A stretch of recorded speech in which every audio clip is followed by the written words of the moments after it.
I missed that bit. 400 cities in the world. We might seem, sometimes it seems that we're a bit helpless to do something, but believe me, ladies and gentlemen, we are actually making a big difference. And we have the internet now, we have the right information coming through, and we are going to change this world for the better.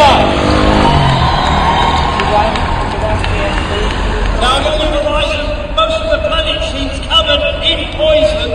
Governments seem to be losing their grip. Nowhere to jump from this sinking ship. The bigger the problem, the smaller we feel. But the things that we do help the planet to heal. It's important. It's important just to do a bit, and with this rap, I hope you realise it. In fact, I prove it's a stupid fool. But for your priority, you rearrange. By losing that conformist mould, you follow your heart, not what you're told. Thousands of people all over the land, doing their thing and making a stand. Actions and deeds that free the mind. Get rid of those thoughts of a guilty kind. If you want to do something and you don't know what to do, here's my message directed to you. Saving the world is not too hard. You've just got to start in your own backyard! Yo! Significant health risk. We have organ failure, reproductive problems, we have problems with tumours. Now, not definitive, because there's not enough money for enough research to make this a definitive thing, but enough for any fair-minded, non-prejudiced person to say, this is a problem, this is a risk. So why are our regulatory bodies not doing anything? Why are our governments not forcing a situation where we call a halt to these developments? Because of this alliance with corporate interests, and because their idea about progress, about science, and about trade. So, after all that, these guys in the pub were very quiet and very uncomfortable. And they started to think about stuff. But they said, yeah, but you can't go on a march. I said, why not? They said it's only renegades and rebels who go on marches in London on Saturdays. I said, yeah, but look, we're now in a situation where we all have to be renegades and rebels.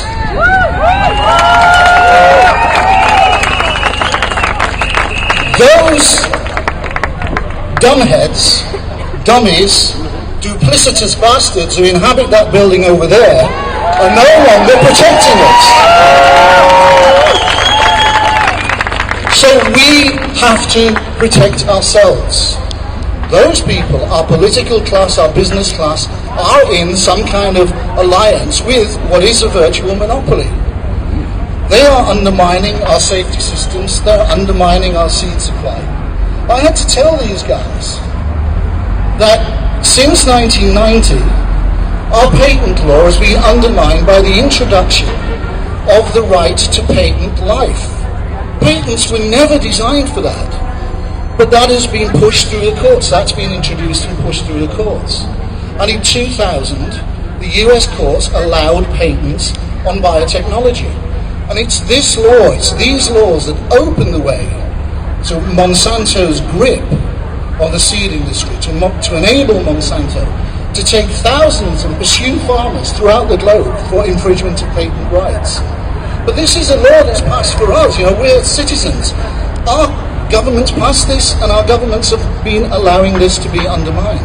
It's that patent law that allows Monsanto, gives Monsanto the power it has. That and money. But we're now in a situation where Monsanto and half a dozen other companies control nearly the supply, the input system, the seed system. 5 transnational companies control international trade in major food commodities. I'm talking about grain, I'm talking about fruits, I'm talking about vegetables, coffee and so on.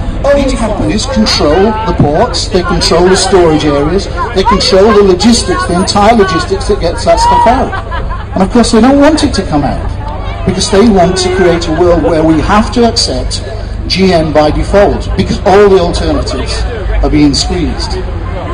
So these guys were a bit dumbfounded about this, and they said, yeah, okay, we'll come on the march, but none of them have. And the reason is it's very hard to get citizens engaged in this kind of activity, in political activity. Our political processes have been so squeezed, the political process almost does not work anymore. And we have got to, I think, set-piece marches like we're having, festivals, all of these kinds of things are great things, they're brilliant. They raise our spirits, they create a dynamic and so on, but we're not really, we've got to move beyond the set-piece stuff. We are into guerrilla warfare. And what this means is we have to win over the political process ourselves. It's not those processes as well. We've got to get those people off their asses and asking questions. We've got to get them blocking this GM push by government. And that's another thing, a more complex world now. Everybody, next we have Helena Paul. Helena is the chair of GM Freeze, founded in 1999. We control the whole process, and that's basically what they aim to do. And what I'm here to do is to say something about the impacts of that on Argentina, Paraguay, Brazil, vast countries that had wonderful agriculture of their own. They were producing plenty of food for their people. The diet, for example, of a country like Ecuador, which I happen to know is so diverse. Argentina has ceased to be a diverse food producer and has become a country dominated by 24 million hectares of land devoted to GM crops. That's out of 33 million hectares of arable land. That's quite a large amount. And do you know what much of that is for? Much of that is for animal feed and biofuel. And anyone here who drives a car will be putting biofuel into their car, whether they want to or not. They won't have any choice about where that biofuel comes from or the impacts that it has on people. They will be putting it into their car. And we have been given no choice in that matter. And it's the same with the animal feed. With that, any eggs or chickens or cheese, milk and meat that comes from Argentina, Paraguay and Brazil, because Brazil produces both GM and non-GM. And if I tell you what the impacts of producing that animal feed, for which we have specially bred animals that can't survive without it and which are sick and which die early and which are only really produced to make either 8,000 litres of milk a year or meat. It's just extraordinary the process that we've allowed ourselves to get captured in. So now we have animals that are capital concentration camps. This is how it is with all this. This is the chain that we have got involved in. This is the chain that the supermarkets are involved in. These are the chains that we have to break. And it's not so difficult to break them, but it means that every one of us has to do something. Every one of us has to do something every day to keep it in mind, because in Argentina, hundreds of thousands of farmers have been driven off their land. Thousands of people have had their houses burnt down. They've been violently displaced from their land. They've been beaten up and some of them have been killed. They've been driven into the city slums where they've got nothing, absolutely nothing. I've seen families in Argentinian streets picking rubbish up off the street because that's all they can do. Whole families down to children of 3 years old. It's a complete scandal. And Bolivia, I know, what Syngenta once called the Republic of Soy. That's Syngenta. That was many years ago. Colombia wasn't included in that. If it's also true in Colombia, you see how this disease is spreading everywhere. In Paraguay, indigenous people live on the rubbish dump in Asunción because they have nothing else. They've been driven off their land. In Paraguay, again, the same thing. People not able to grow their own crops because pesticide drift from the aerial spraying that happens every single day is affecting their crops and their animals. And in a sense, we are responsible for that. Because we've taken on a food chain about which we have not asked enough questions. The same is true in Brazil, to some extent. Brazil is a contradiction in many ways. There is non-GM soya in Brazil, and we'll come to that in a moment. But in the south of Brazil, they grow a lot of GM. In fact, it was Brazilian farmers who first went to Paraguay and Argentina and started to grow it there. Now they're growing it in massive quantities in Brazil. And Brazil, which is an extraordinary country with much diversity and with very good agriculture in some places, Brazil has taken the first step towards two very dangerous developments in this whole field. One of them is Terminator technology. Brazil is discussing whether to agree on Terminator technology being permitted. A colleague of mine who works, my colleague Ricardo, who works on Terminator technology back in the past, said they weren't able to string it together to make it work.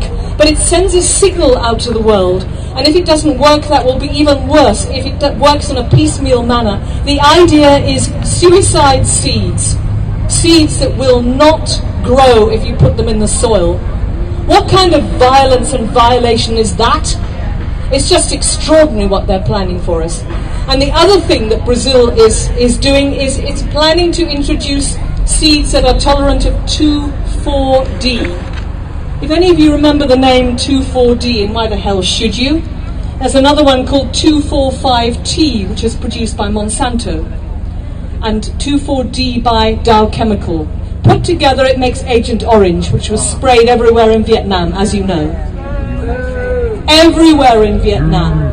And one of the impacts that it had that is not talked about so much is it helped to destroy small-scale agriculture in Vietnam. It not only left a huge legacy of injured and dead people and destroyed forests, but it also destroyed food production. So that is one of the things that is being thought of now. And if this is allowed to happen, we'll probably get animal feed from crops that have been sprayed with glyphosate, glufosinate and 2,4-D, and whose pesticide drift has destroyed small-scale agriculture that's not GM. So you see it hits both ways. It's a really terrible nexus of things that's coming this way if we don't resist it. In the United States, they're already thinking of that with 2,4-D. And in the United States, they have a huge problem, as they do in Argentina, of weed resistance. This is why they're producing all these new herbicides. This model doesn't work. It doesn't work on its own terms. It doesn't work on our terms. It's not good for anybody. It's a failure, but they don't want to admit it. Instead of admitting it, they want to make us take that system now. Anyone who hasn't experienced it, they want... This is beautiful. They say it's going to rain today, but look, you just brought the sunshine out. It's so positive. Thank you so much.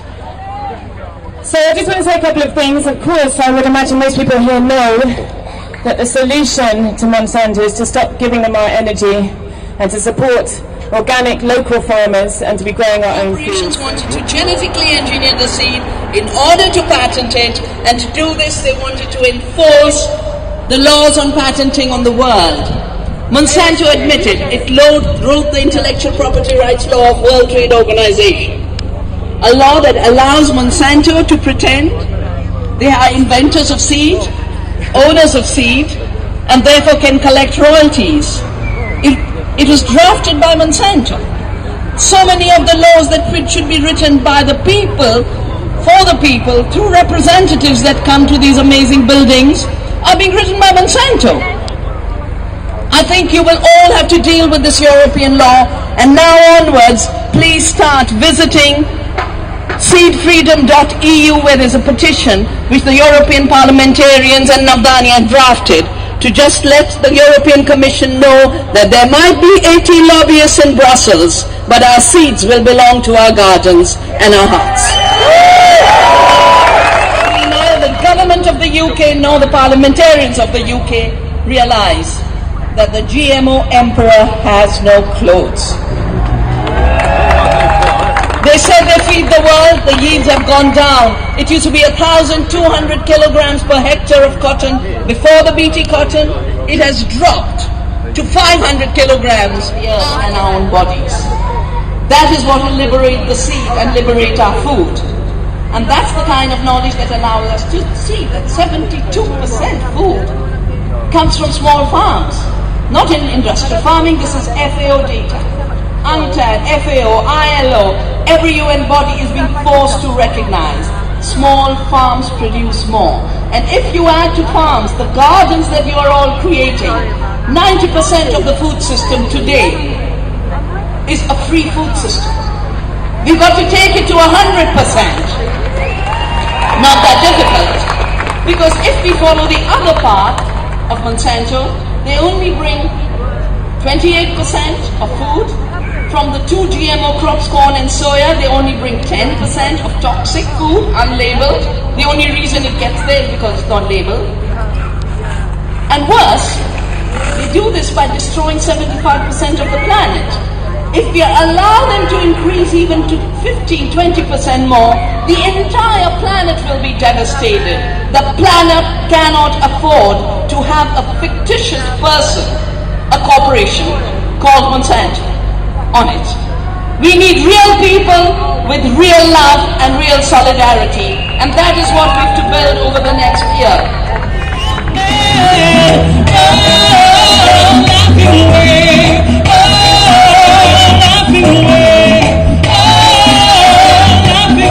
Sing with me, sing anything. Lift your voice